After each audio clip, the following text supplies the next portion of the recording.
Hey everybody, this is Erica, the technology nerd who likes to film stuff, and I attended the Samsung event for the release of the Galaxy Note 8. The Galaxy Note 7 of last year was a great device that was plagued with battery issues, and since the battery was locked into the device, the entire product line had to be recalled twice. No one knew if Samsung would recover the Note line. So now it's a year later, and during this year, Samsung has released a fantastic update to the Galaxy S line, the Galaxy S8 and the Galaxy S8 Plus. These are some of the best devices on the planet, but still, many people told me that they were holding out for the Galaxy Note 8, expecting more differentiating, innovative features. Now the Note 8 has been announced, and many viewers seem disappointed. Largely, the reception seems overall positive, but there are many that feel the Note 8 just did not meet their expectations. It's just a more premium S8 Plus, they say. So I'm curious to compare the S8 Plus and the Note 8 to discover if that is really true. So let's get into it. From the get-go, what I understand Samsung is doing with their S and Note products is creating a line of continuity between them. So in that way, yes, the Galaxy S8 and S8 Plus and Note 8 this year seem quite similar. So what's the same then between these devices? So we've got the same processor, the same fingerprint sensor placement, the same main camera, same iris scanner feature, Samsung Health Sensor, Samsung Pay, water resistance, wireless charging, etc. The same main set of features. We've got the same Samsung experience, so same settings and interface. We have a similar size display to the Galaxy S8 Plus, so it's 6.3 inches versus 6.2, and that's a difference that's really not going to catch attention, and the displays are the same resolution. So there are a lot of core similarities there. But what's different? And do these differences make me want the Note 8 instead? When I look at differences, I don't just look at specs, but also at experience and feel of a device. So I had a bit longer to play with the Galaxy Note 8, and it really doesn't feel like the Galaxy S8 Plus to me. It really is something more. First, and most importantly, we've got more RAM. We've got 6 gigabytes versus 4 gigabytes.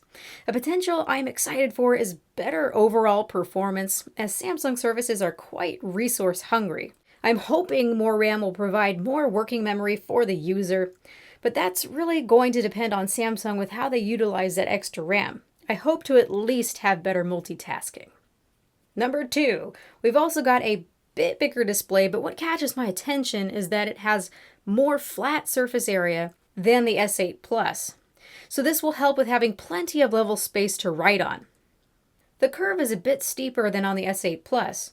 I feel this looks much better and causes slightly less glare for those of you viewing media. 3, different look and feel. I prefer the square look of the Note 8 over the more curved design of the S8 Plus. It feels very professional and very much reminds me of the magic of holding the Galaxy Note 7 when it first came out. So it is indeed a bigger device than the Galaxy S8 Plus, and certainly looks like it, but after holding it and using it, the increase in size is not that bad and really doesn't seem all that huge. What you are really dealing with here is a taller device because the width is nearly exactly the same. 4. As far as cameras, instead of a single 12 megapixel f1.7 camera, we have a dual 12 megapixel camera setup with both lenses being optically image stabilized. The camera setup may only matter to those who care about mobile photography, where most are just going to want to point and shoot and take a picture. But after playing with the camera quite a bit, it became clear that Samsung designed the interface to make you want to use it, or at least make it so you can't avoid seeing what this camera can do. They've labeled things properly and it really helps. It is very simple and fun to use the live focus feature. You just need to stand 3 to 5 feet from your subject and shoot.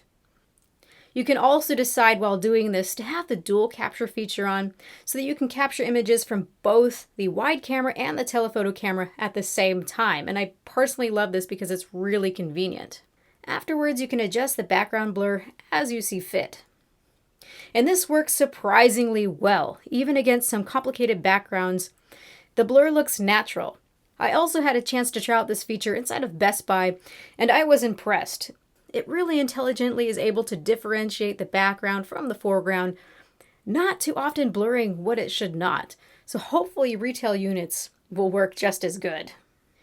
Now on the rebuttal, I realize that some are quite upset that the Note uses a telephoto lens instead of an extra wide-angle lens. It feels that Samsung is very much wanting you to use their phone for portrait photography, for capturing special moments, or for artsy shots.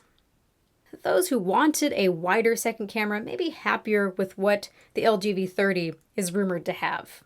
But over the S8, this is definitely a feature that I prefer to have. It's feeling more like a professional camera. The coolest point for me probably though is that both lenses are stabilized. So this means we'll actually be able to reliably use the telephoto lens. It's not just an added gimmick over the S8 Plus. It often got frustrating with my iPhone 7 Plus anytime I used the telephoto lens because the results could be quite shaky, especially during video. Number 5. Then of course we have the S Pen and all the features that it brings. The S8 has none of these features, obviously. Having the pen around kind of reminds me of carrying about my Surface Pro 2017 and the Surface Pen, except it can fit in my pocket. Well, sorta, can fit in guys' pockets. And with the screen being as large or tall as it is this time around, it is potentially more useful to have a pen than ever before. So the pen really is just a tool that lets you use the display more precisely. Still, many who have used notes in the past don't use the pen at all. So let's look at some pen features that actually enrich the Note 8 experience over the Galaxy S8 Plus.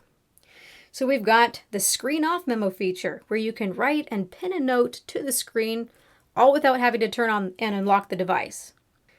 And this year you can write much longer notes and edit them too with a double tap. And this is a feature that became invaluable to me on the Note 7. The note is always there and in view, even when my screen is off. Coloring! Part of carrying around a smartphone is to have a constant companion with you, so you can really easily take out the pen and access the coloring app where you can chill out to filling in patterns, or you can just draw in general. I actually have coloring books where when I get really stressed out, I'd like to fill in these nifty looking patterns. Then, quick access to note-taking. This is an obvious one, and I admittedly use this more when I could still convert handwriting to text. Then we have long-time note offerings like precision editing in photos or drawing on documents, which may not happen often, but becomes a real lifesaver when you need to sign that PDF document right away. So the Note 8 has become more of a phone about expression and sharing in ways other smartphones can't, including the Galaxy S8 Plus. Number 6, a smaller battery. Now this, for me, is where things get a bit dicey. The Galaxy S8 Plus is a 3,500 mAh battery with about the same screen size and the same resolution as the Note 8. And the Note 8 has a 3,300 mAh battery. So I was getting about 5 to 6 hours of on-screen time on the S8 Plus, so we can probably expect numbers a little less than this. It's not horrible, but I think this is the one feature that is turning people off the most. Why did they do this? I asked, actually, and from what I could gather, it seems to be a restriction due to the design. So it's a take it or leave it deal. Lastly, price. Now, price is an interesting thing for Android devices because if you wait a few months, the price will really come down. The Note 8 will cost upwards of $930 at launch. That's ambitious, even for Samsung. So the S8 Plus cost as much as the Note 7 did at launch, and now you can find deals on it, like on Amazon, for under $700 for the unlocked model. So either finance the Note 8 or wait a few months for the price to drop at least $100. So there you have it. Once you play with the Galaxy Note 8, it really feels like a different device to the S8 Plus.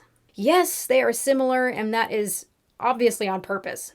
So to me, it seems Samsung played it a bit safe, but also there's only so much innovation that can be done in a year. Hopefully the fingerprint reader inside the screen will be ready next year. Maybe then we will see the 4K display we want for VR, or maybe even the stereo front-firing speakers that people keep asking for. But for now, when the dust settles and the reviews start to pour out, I think reception will be very positive. It just better not blow up. I won't have it taken from me again, or even I won't be as forgiving next time. So let me know what you think about all of my main points, and if you would like to get the Note 8 over the S8 Plus. So thank you guys so much for watching. This has been Erica, the technology nerd who likes to film stuff. Please rate, comment, and subscribe, and make sure to hit the notification bell inside the YouTube app or on my channel page so that you get notified of new videos. Hope this video was helpful. Hope you liked it. Have a good night.